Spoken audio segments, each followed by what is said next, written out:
MP Dharmapuri Arvind తలతిక్క మాటలతో చేస్తున్న తెలివి తక్కువ వాదనను జిల్లా ప్రజలు గమనిస్తున్నారని కాంగ్రెస్ చీఫ్ మానాల మోహన్ రెడ్డి అన్నారు. కేంద్ర ప్రభుత్వం ప్రజల్లో వ్యతిరేకత వచ్చిన ప్రతిసారి అరవింద్ అబద్ధపు వాదనలతో ప్రజలను తప్పుదో పట్టిస్తున్నారంటూ దుయ్యబట్టారు.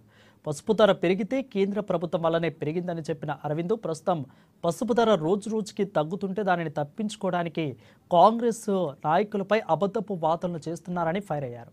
దానిని పక్కదోవ పట్టించేందుకే జవహర్ నవోదయ అంశాన్ని ముందుకు తీసుకురావడం జరిగిందని అన్నారు.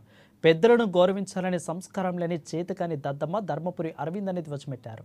పెద్దలను గౌరవించినప్పుడే రాజకీయ నాయకుడిగా భవిష్యత్తు ఉంటుందని, కేవలం ఎన్నికల్లో గెలుపు ఓటములే రాజకీయ నాయకుడి లక్షణమని అనుకుంటే అది అరవింద్ తెలివి తక్కువ ఆలోచనకు నిదర్శనమని అన్నారు. పసుపుకు సంబంధించిన రేట్లు కిందికి దిగజారుతున్నప్పుడు సమాధానం చెప్పలేని దుస్థితిలో కాంగ్రెస్ పార్టీపై, కాంగ్రెస్ నాయకులపై విమర్శలు ఎక్కుపెట్టినటువంటి పరిస్థితి. గత సంవత్సరము పసుపుకు సంబంధించిన రేటు హై ఉన్నప్పుడు అది నా చలవ వల్లనే, నా ప్రభుత్వం చలవ వల్లనే చెప్పినటువంటి అరవింద్ ఈ రోజు దాన్ని తప్పించుకోవడానికి మాత్రమే జవహర్ నవోదయ స్కూల్ కు సంబంధించినటువంటి ఒక అంశాన్ని ముందుకు తీసుకొచ్చి ప్రజలను పక్కదో పట్టించి ఒక ప్రయత్నం చేస్తుండు.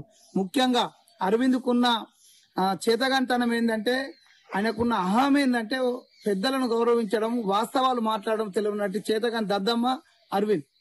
ఆ దద్దమ్మకు నేను ఈ సందర్భంగా చాలా సార్లు చెప్పిన, నేను ఈ విషయాలపైన నువ్వు ఫస్ట్ ప్రజలను గౌరవించడం తెలుసుకో, తద్వారా నీకంటే పెద్దవాళ్లను, నీకంటే అనుభవజ్ఞులు గౌరవించుకున్న నేర్చుకున్నప్పుడు మాత్రమే నువ్వు లీడర్ గా చాలా కాలం మనగడ సాధించగలుగుతావు. గెలవడం ఓడడం అనేది లీడర్షిప్ అనుకుంటే అది నీకంటే తెలివి తక్కువతనం ఇంకోటి కాదనే విషయాన్ని ఈ సందర్భంగా నేను అరవింద్ కు నేరుగా సూచిస్తున్నాను. అని ఉండొచ్చు, ఒకవేళ నేను గత 10 రోజులుగా నేను ఇక్కడ లేను అని ఉండొచ్చు, సుదర్శన్ రెడ్డి గారు నా నియోజకవర్గంలో జవహర్ నవోదయ స్కూల్ వస్తే అది నిజం.